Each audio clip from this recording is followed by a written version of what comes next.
الحمدللہ رب العالمین وصلی اللہ علی محمد وآلہ الطاہرین ولعنۃ اللہ علی اعدائہم اجمعین الی قیام یوم الدین وقال اللہ تعالی وہو اصدق القائلین بقیۃ اللہ خیر لکم ان کنتم مؤمنین۔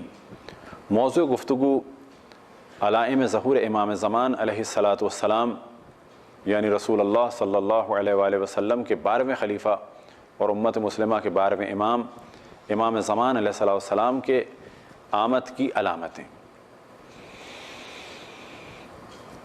اب اس موضوع آج کی اس نشست میں ہم گفتگو کریں گے اصحاب امام زمان علیہ السلام کے بارے میں۔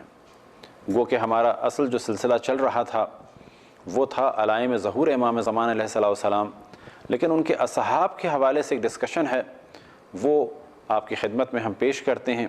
اس کے بعد اگر خداوند تبارک و تعالیٰ نے توفیق عطا فرمائی تو ممکن ہے کچھ اور علامتوں کو آپ کے سامنے پیش کریں۔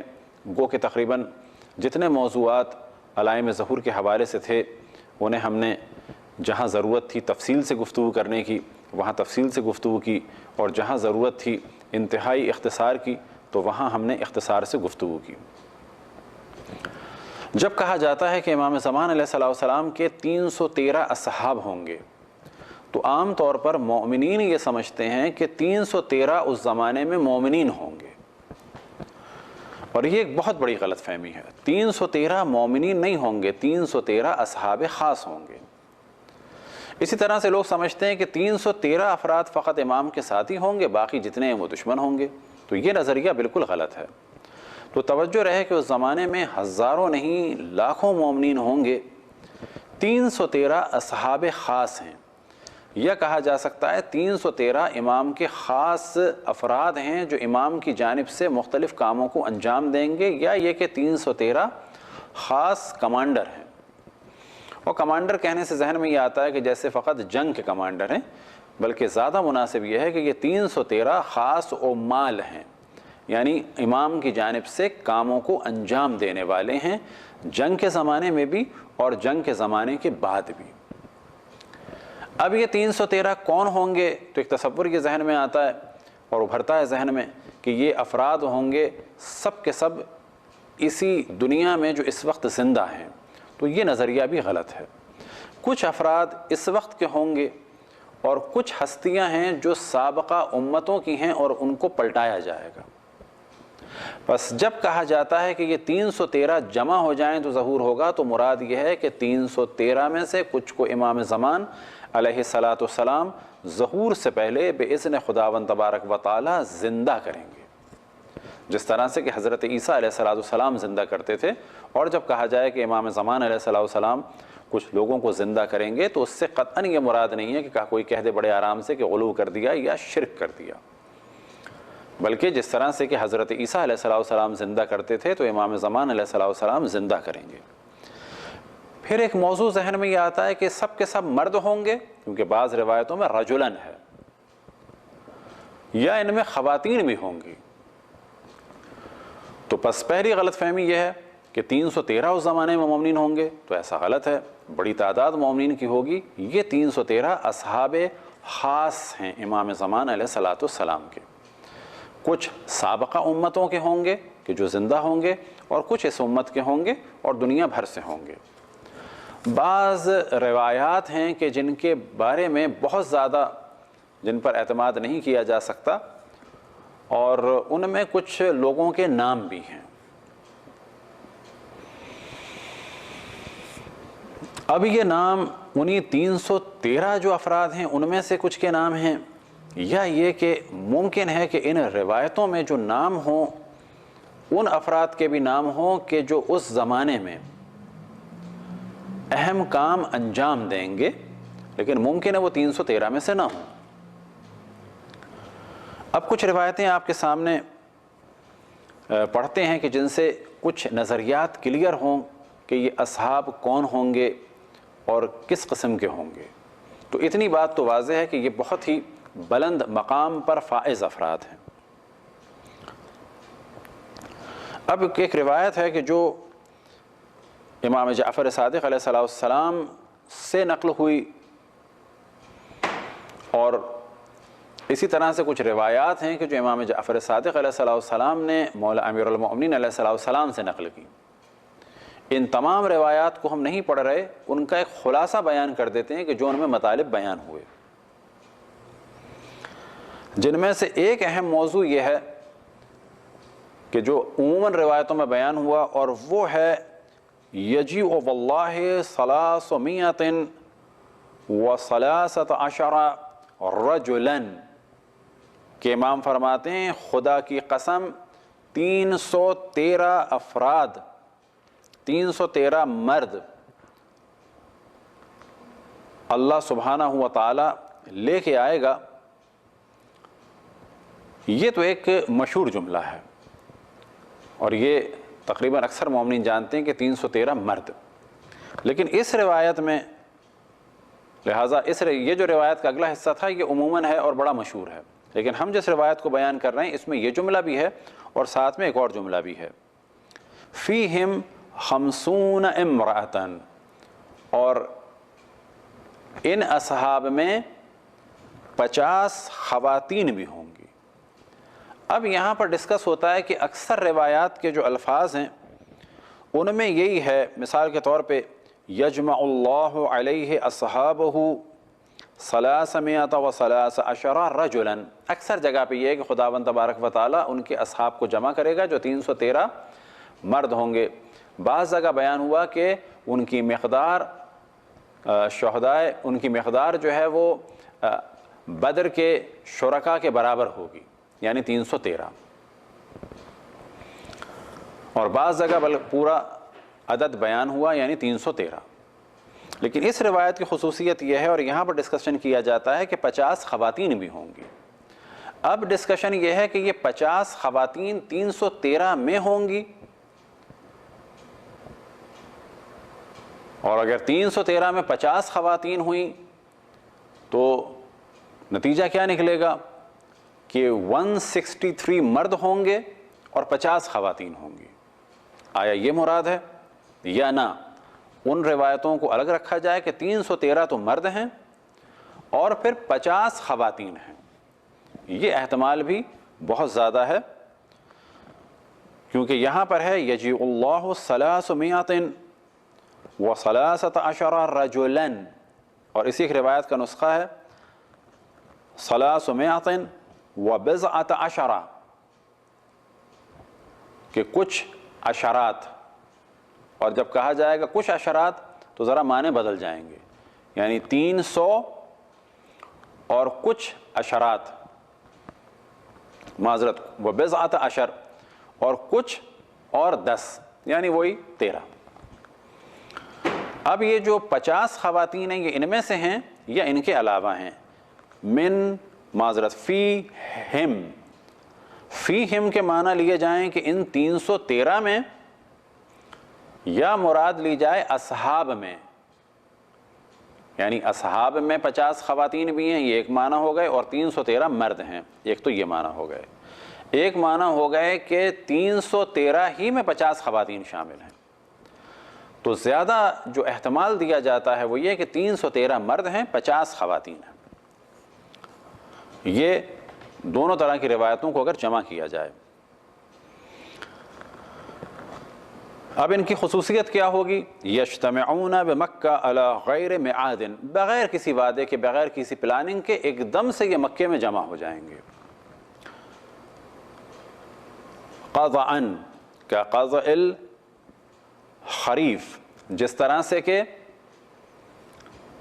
خزاں کے بادل ہوتے ہیں. اب خزاں کے بادل میں ایک ڈسکشن یہ ہے کہ خزاں کے بادل بکھرے ہوئے ہوتے ہیں، تو جس طرح سے اصحاب، جس طرح سے کہ بادل بکھرے ہوئے ہوتے ہیں، بالکل اسی طرح سے اصحاب بھی بکھرے ہوئے ہوں گے دنیا کے مختلف گوشوں میں، اور ایک دم سے یہ بغیر کسی پلاننگ کے، پلاننگ سے مراد بغیر کسی اعلان کے ایک دم سے یہ جمع ہوں گے.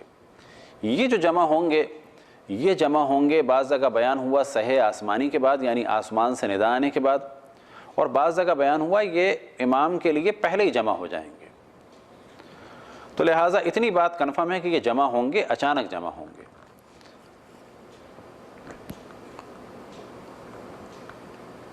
یتبع بعضهم بعضا، ایک دوسرے کے ساتھ ساتھ یبایعونہ بین الرکن والمقام، اور یہ بیعت کریں گے امام زمان علیہ الصلوۃ والسلام کی رکن اور مقام کے درمیان۔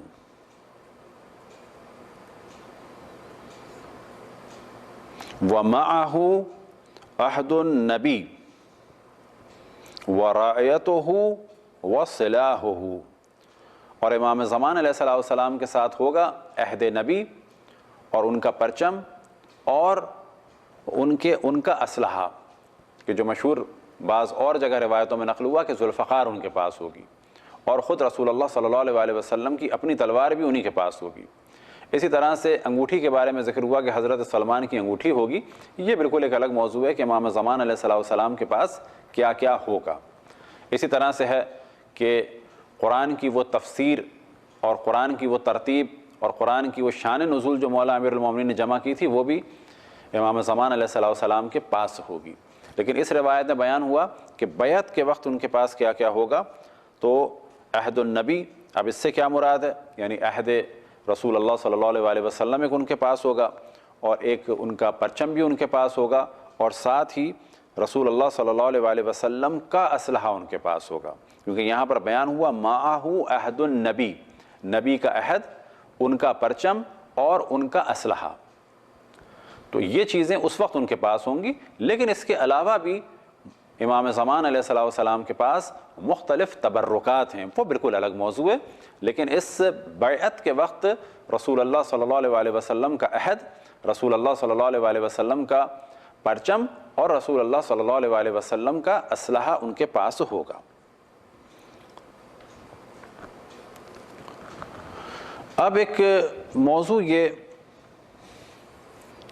کہ جو ایک اور روایت میں بھی بیان ہوا، اور اس روایت میں بیان ہوا ہے کہ اصحاب کی تعداد، اصحاب سے مراد مددگاروں کی تعداد زیادہ ہوگی، تو یہ 313 تو خاص افراد ہیں، ان 313 کے علاوہ بھی بہت ہوں گے۔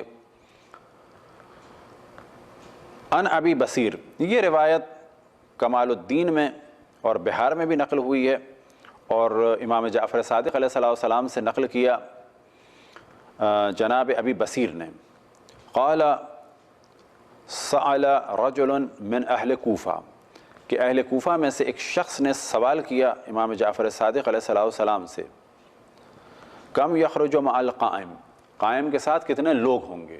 اب وہاں پر موضوع ہے اصحاب خاص کا، یہاں پر بات ہو رہی ہے اور کون کون لوگ ہوں گے، تو امام نے فرمایا ما یخرج الا فی اولی قوۃ وما تکون اولی قوۃ اقل من عشرۃ آلاف، کہ ان کے ساتھ جو لوگ ہوں گے وہ ہوں گے صاحب قوت، اولی قوۃ، اور اولی قوت امام فرماتے ہیں کہا جاتا ہے کم سے کم 10,000 لوگ۔ اب یہ کم سے کم 10,000 لوگ ممکن ہے کہ مراد ہو کہ اہل کوفے میں سے کسی نے سوال کیا تو ممکن ہے ان کی مراد یہ ہو، لیکن اور بعض جگہ جو ہے کہا جاتا ہے کہ ایک بڑی تعداد امام کے ساتھ ہوگی مومنین کی، کہ خداوند تبارک و تعالی ہم سب کو ان کی خدمت کا اس وقت بھی شرف عطا فرمائے اور گناہوں سے محفوظ رہنے کی توفیق عطا فرمائے اور واجبات پر عمل کی توفیق عطا فرمائے، اور انشاءاللہ بعد میں بھی توفیق عطا فرمائے اور ہم ان کے اصحاب اور انصار میں شامل ہوں۔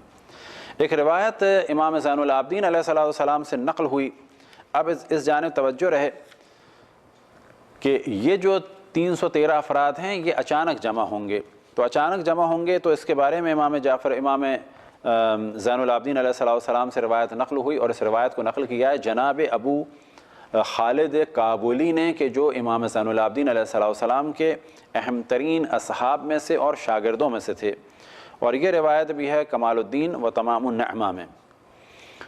اور ان کا کیا حال ہوگا کہ ان کے بارے میں کہا جاتا ہے، جو عام طور پر مشہور ہے کہ لوگ سو رہے ہوں گے اچانک چلے جائیں گے، وہ جو سو رہے ہوں گے اچانک چلے جائیں گے وہ یہ لوگ ہوں گے، یعنی یہ 313۔ ان میں سے کچھ لوگ جو اس دنیا میں زندہ تھے اور سو رہے تھے ان کے بارے میں بیان ہوا المفقودون عن فرشہم 313 و13 رجلا، کہ یہ 313 افراد جو اپنے بستر پہ سو رہے تھے وہ ہوں گے کہ جو ایک دم سے وہاں سے غائب ہو جائیں گے۔ اب یہ لوگ جو بستر پہ سو رہے ہیں کچھ وہ تھے کہ جو زندہ ہیں اور اس دنیا میں اس بستر پہ سو رہے تھے، اور کچھ وہ ہیں کہ جن کو مخصوصاً امام زمان علیہ الصلاۃ والسلام زندہ فرمائیں گے بے حکم خداوند تبارک و تعالی۔